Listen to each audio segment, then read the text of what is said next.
Hello, Happy New Year if you're watching this in 2022. If you're watching this the day that I publish it, it is the last day of 2021.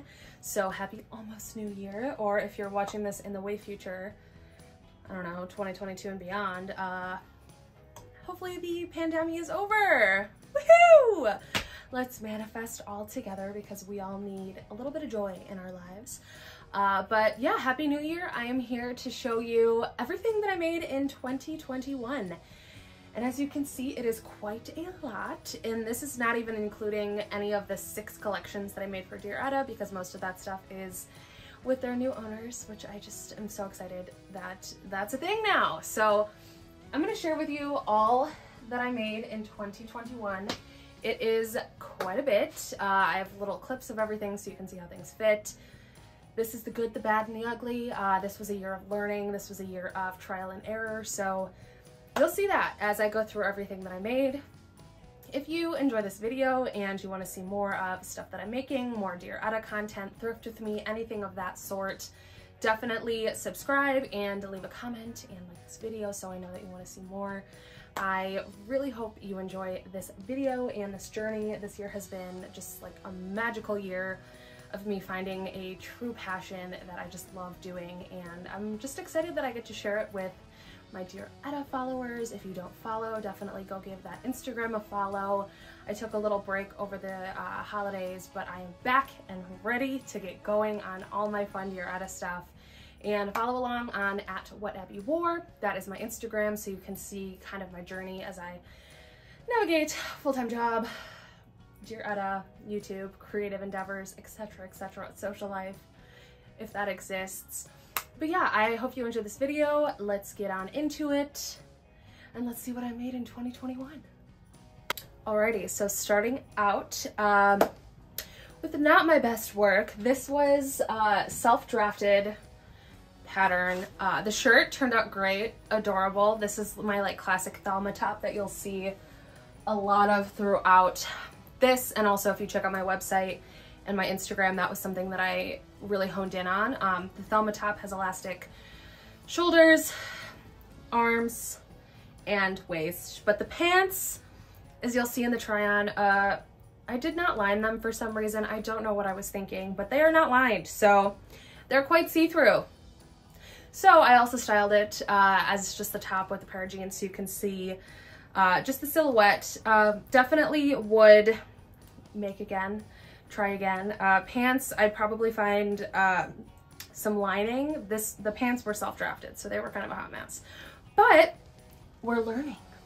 Another piece that I made, this one is probably, bold statement, but one of my favorites, solely because of the fabric. These were, I made a second one for Dear Etta, and that literally sold in like 30 seconds. It went so quick, but vintage Picasso King pillowcases, and I was able to knock 2 blouses out of it, but the pattern is just like so freaking cool. It is just a collection of Picasso's art. The back, you've got like a classic Picasso like face, and again, just a classic Thelma top. Wear the heck out of it. It's so easy. It's so like perfect for spring, summer, not so much winter. But yeah, it's one of my faves. I am hoping to find more fabric like this in the new year. So this was my first ever iteration of the Thelma top that I made. It is not my best work because I hadn't quite mastered the elastic. So I basically, what I ended up doing, which I learned how not to do. I learned to obviously double layer it, so the inside seams are kind of coming loose on the sleeves, on the hem, on the neckline. Also the elastic is twisted, but despite all of this, it is seriously one of the most beautiful tops, solely because of the fabric. It sits so nicely, it poofs so nicely. I just absolutely love how it looks. There's some fuzz on this. So this one was a more recent iteration of the Thelma top. I ended up giving it a little tie neck, so I really learned how to make teeny tiny little straps and laces, and that process took me quite some time to figure out. Pro tip, a chopstick is the best way to wiggle it through. That is something that I definitely learned. But this is when I started to move more into the ruffled edge, which has become a staple of things that I love to make. This fabric I found in an estate sale, I think for like $1. It was like 2 yards of it. It's one of my favorites. My mom and sister hate the fabric, but I don't care because I love it. But it's just a very beautiful top. Now we are moving into dresses, and as you can see, I made quite a few dresses this year. This one is just such a freaking beauty. It is made from an old quilt top. This was going to be a Dear Etta piece, but I honestly loved it way too much to be able to sell it. It has a tiered hem, tiered bottom, elastic in the waist, so it cinches really nicely, and I made a tie to go along with it so that I could cinch it even further if I just so desired to and wanted to have that waistband look, ruffled sleeves, and again, the good old tie struggle. This is a similar silhouette to the last one. This one was actually a vintage pattern that I ended up using, and then this is a vintage sheet.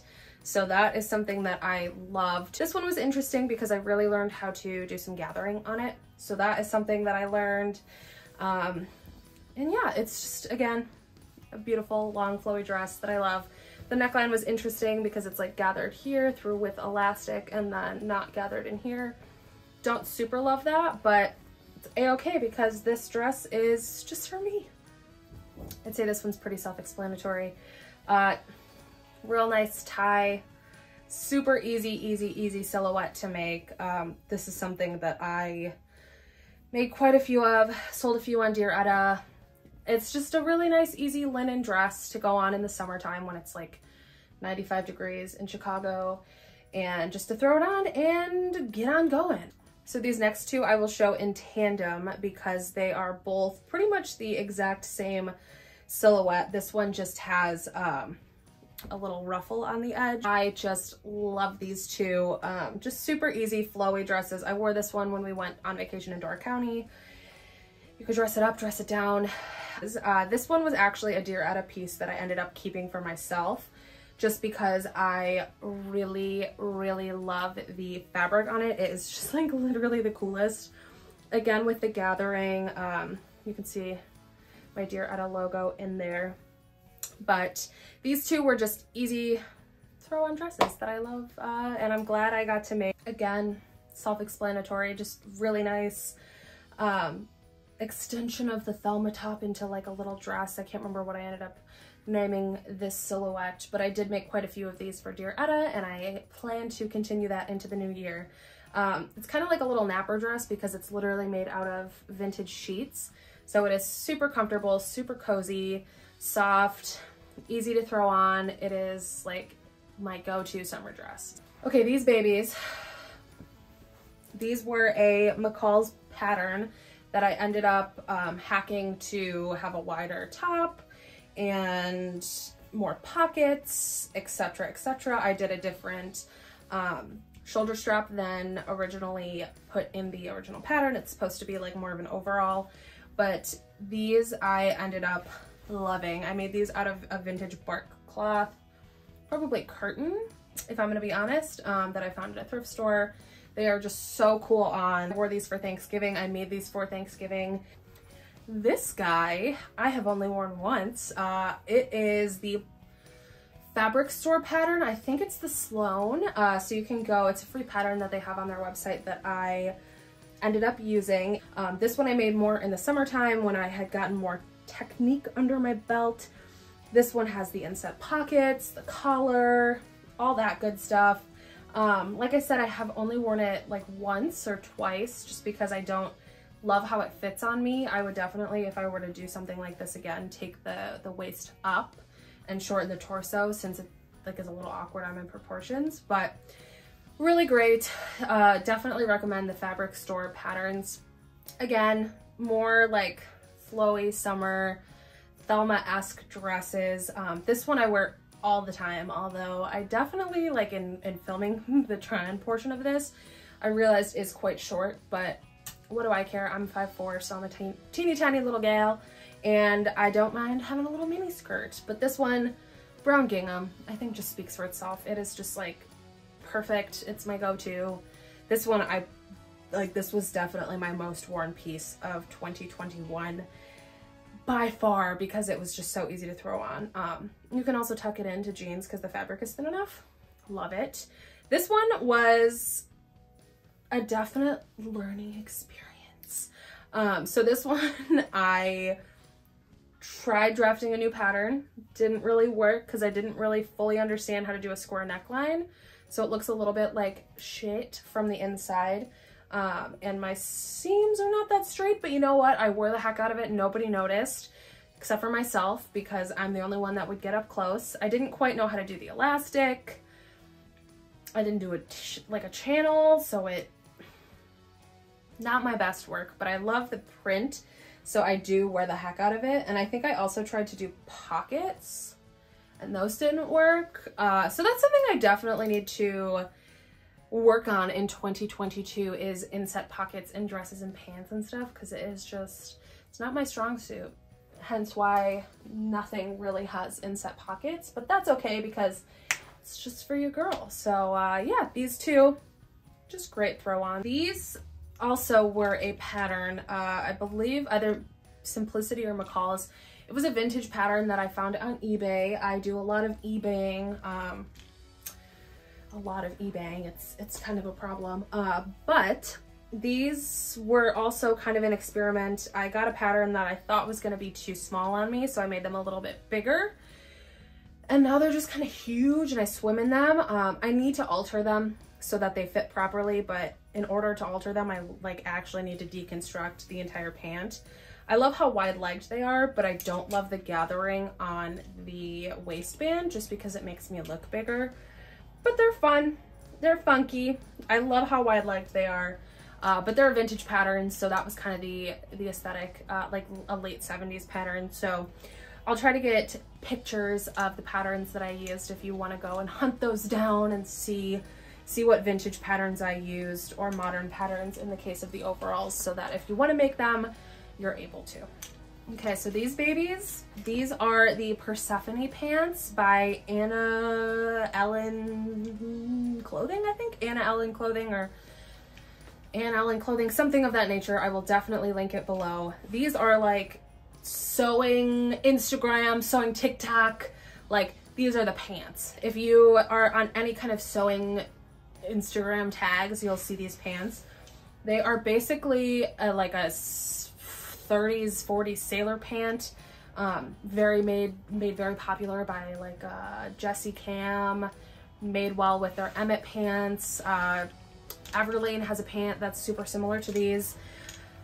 I would say they were a challenge, but they weren't super difficult if you are very meticulous in making sure that everything is done correctly. I am pretty meticulous, but not like the most.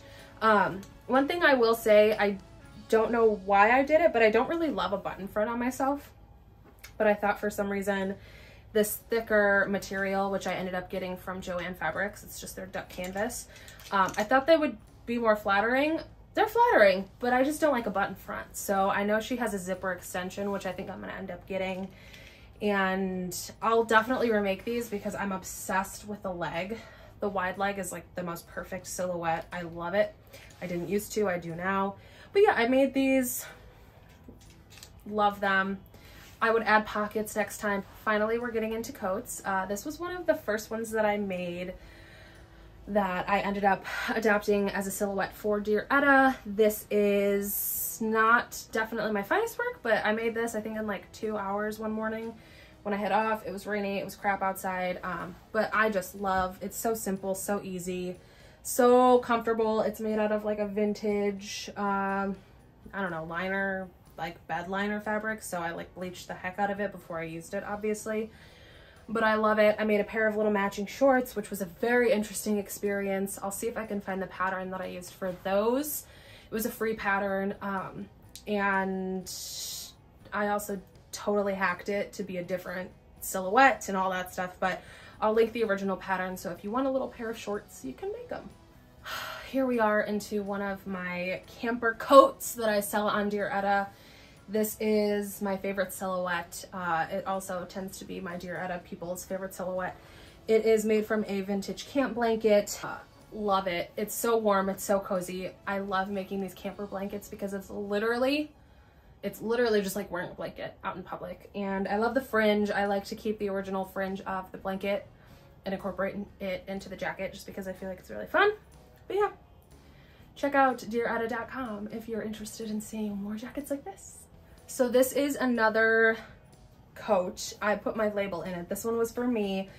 It is truly one of my favorite coats that I think I've ever made, just because I love the giant freaking pockets, the buttons, the way the like pattern lined up, the wide sleeves. I have inside pockets on this too. Yeah, so this one, just a really great silhouette. I made one for my sister in the same fabric. It was a vintage blanket, and now we both have like the same coat, but it's a same but different. So if we ever want to be matching, we can go out and be matching.